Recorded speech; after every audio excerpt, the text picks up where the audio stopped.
Boxingego here. If you like this video, make sure you hit the like button and also subscribe to the channel and hit the bell icon on the top of your screen to get notified when the latest new content drops. What up, Fight World? It's your boy Ego and I'm back with some more boxing. Make sure you smash the like button and also subscribe to the channel. Now, it's fight week. I'm thoroughly excited for this one. Welterweight who's who of the division, and it's for a title IBF. Without further ado, Errol Spence gives his last and final words at the open media workout to his upcoming opponent, champion Kell Brook. And this is what Errol Spence said. I'm going to give some quick thoughts. Errol Spence says, "This is my time. This is my era. This is my time to shine. This is my time to get the belts. This is my time to unify and become undisputed welterweight champion of the world. This is just another stepping stone to get where I want to be. I'm 100% prepared. I'm 100% focused, and I'm 100% ready to give the fans what they want, which is a real good fight. Real great fight. I don't feel the pressure at all. I feel like there is more pressure on him because he's fighting at home. Of course, there's pressure on me to win, but I welcome that pressure. It's good to do nothing but motivate me. It makes me more hungry. It makes me want to win even more. I can't let the fans get to me. I'm not worried about him having his hometown fans. Eventually, everyone will be my fans by the end of the night. You just have to have that it factor, and I think I have it.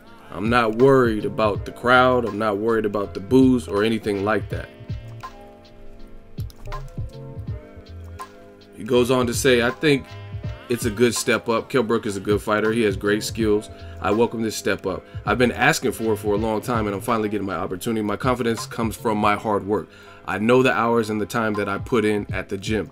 This is an ideal situation. I would be disappointed if I was fighting someone else because he vacated. I'm a real fighter. I want to fight the best. I want to fight the champion and earn it the right way. I can't wait to prove I am one of the best fighters in the welterweight division. I've been on the USA team for a long time as an amateur representing the United States of America and in the Olympics, and as a pro having the USA patch on me and fighting for our country. I feel Saturday is kind of like USA versus UK, and USA is going to win." So I don't really have to say much. Love it. Man down. I like the man down spirit, the attitude, and we're going to find out May 27th, this Saturday on Showtime in the United States on SkySports, what Errol Spence is talking about, and is the hype real? You know what I mean? I mean, I really have no other comments. I like what he's saying. I like where his head's at. I mean, really, if this was a test in terms of what he's saying, I think he aced it. You know what I mean? He's saying, I can't really be worried about the crowd and this and that. I train hard. Shout out to my girl Michelle Joy Phelps behind the gloves. They have a video. He says, "I think I'm the bigger man. I'm a big welterweight. He's a big welterweight, but if you see us next to each other, I'm taller. I'm a bit bigger. You know, I mean, my frame's big." He said it's hard for everybody usually to make weight because we're cutting down, coming to this division. He said it's hard for me to make welterweight, but I do it because he said I'm a grown-ass man. It's like 147 is not my natural weight that I would just naturally be at if he wasn't training for a fight. So he said there can be no excuses. I mean, like I said, he passed the test just with the words. Now we'll see on Saturday what he can do with his fist. Let me know what you guys think. Drop your final fight predictions. That's Errol Spence, his last messages to Kell Brook, and he says he wants to be the best. And one thing I really like about what he said is he wanted to earn it the old-fashioned way. There's a lot of fighters in this new modern age of boxing where everybody's looking for the biggest paycheck, and they're doing all these things that they think, and finagling around and fighting people that they shouldn't be fighting and stuff. And they're happy probably when they get to fight for a vacant belt. You know what I mean? Like Miguel Cotto, deep resume. I have the highest respect and regard for Miguel Cotto, but he's fighting Kamagai for a vacant belt. That fight doesn't mean anything.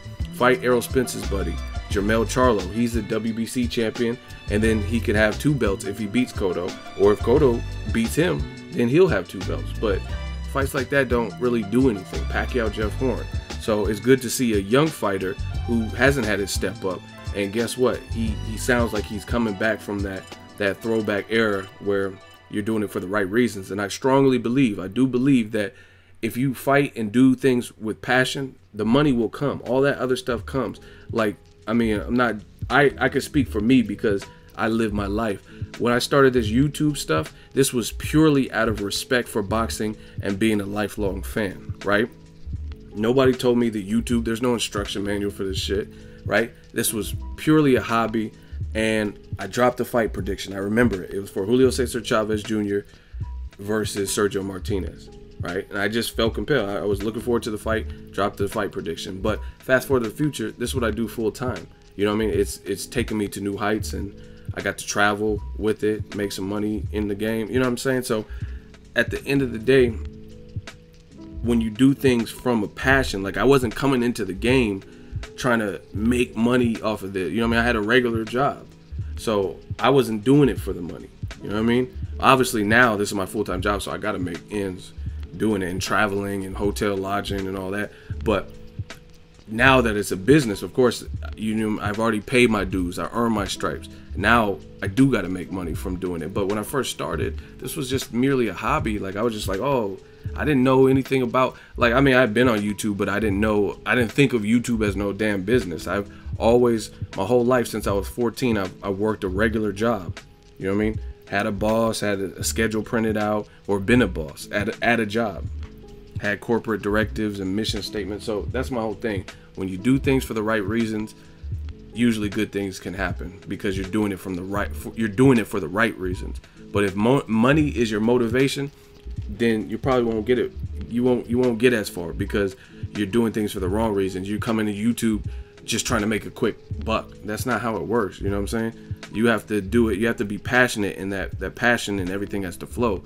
And that's why I like what Errol Spence is talking about, because he sounds like he's from the old school. You know what I mean? Cut from a different cloth. He's like, I'd be mad if he vacated. I wanted to come to his backyard and beat him like he beat Sean Porter. Came over here to America and beat Sean Porter, and I gotta respect that as a fight fan. Let me know what you guys think. Drop it in the comments section. Make sure you share the video, like the video. As always, hate, comment, and subscribe. Till next video is Ego signing off. So if you enjoyed this video and want more content like this on the channel, you can show your appreciation by going to the PayPal donate button or the YouTube support button, and you can donate any amount that you feel is equivalent to the value of this video. Much more to come. Thank you guys for your support. Boxingego, the future of boxing.